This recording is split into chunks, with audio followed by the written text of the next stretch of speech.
আমরা এর পাশাপাশি বলছি যে বর্তমান সরকার, অন্তর্বর্তীকালীন সরকার যে সংস্কারের কার্যক্রম চালাচ্ছেন জাতীয় ঐক্যমত্য কমিশনের মাধ্যমে, তাদের যে প্রস্তাবিত জুলাই সনদ, সেই জুলাই সনদ আমরা দ্রুত কার্যকর দেখতে চাই এবং সেই বিষয়ে আমরা সকলেই সবার জায়গা থেকে সহযোগিতা করব এবং জুলাই সনদ কার্যকরের মাধ্যমে সংস্কারের রূপরেখা আমাদের সামনে স্পষ্ট হবে।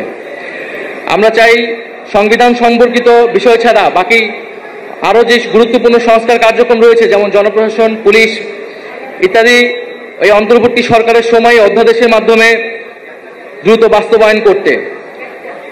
আমরা নির্বাচনের ক্ষেত্রে আমরা বলছি যে সামনের নির্বাচনটা একই সাথে আইনসভা এবং একই সাথে গণপরিষদ নির্বাচন করা সম্ভব এবং এর মাধ্যমে একটি নতুন সংবিধান এবং নতুন করে আমরা গণতন্ত্রের পথে উত্তরণ করতে পারব। ফলে এই সকল কিছুই আমরা দ্রুত সময়ের মধ্যে হওয়া সম্ভব বলেও মনে করছি। সরকার যে নির্ধারিত সময় দিয়েছে, সেই নির্ধারিত সময়ের মধ্যেই এই সকল কার্যক্রম করে নির্বাচনের দিকে যাওয়া সম্ভব।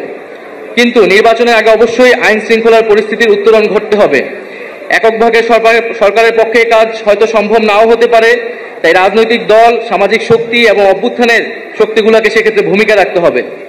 নির্বাচনের জন্য সেনাবাহিনী, পুলিশ, আমলাতন্ত্র ও মিডিয়ার নিরাপত্তা প্রয়োজন, তাই প্রাতিষ্ঠানিক নিরাপত্তা নিশ্চিত করতে হবে।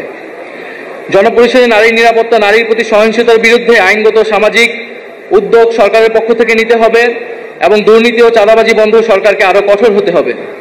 আমরা সাম্প্রতিক সময়ে দেখতে পাচ্ছি কিছু গোষ্ঠী বাংলাদেশ ও ইসলাম ধর্মকে নেতিবাচকভাবে বিশ্বে উপস্থাপনের চেষ্টা করছে, তাই সন্ত্রাস ও উগ্রবাদীদের বিরুদ্ধে আমাদের কঠোর অবস্থান দেখাতে হবে সরকারের পক্ষ থেকে এবং আমাদেরকে সামাজিক এবং রাজনৈতিক জায়গা থেকেও সে অবস্থান দেখাতে হবে।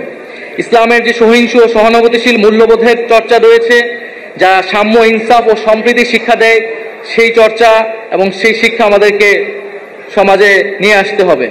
আমরা মনে করি বাংলাদেশ পুনর্গঠন একদিনে সম্ভব নয়, একটা দীর্ঘ সময়ের জঞ্জাল সাফের মাধ্যমে বাংলাদেশকে পরিবর্তন করা এবং জনগণের কল্যাণ সাধন সম্ভব।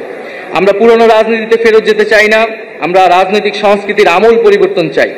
দলীয় লক্ষ্য আদর্শের বাইরেও মুজিববাদ ও দুর্নীতির বিরুদ্ধে এবং গণতন্ত্র সম্প্রীতির পক্ষে আমরা জাতীয় ঐক্য নির্মাণ করতে চাই।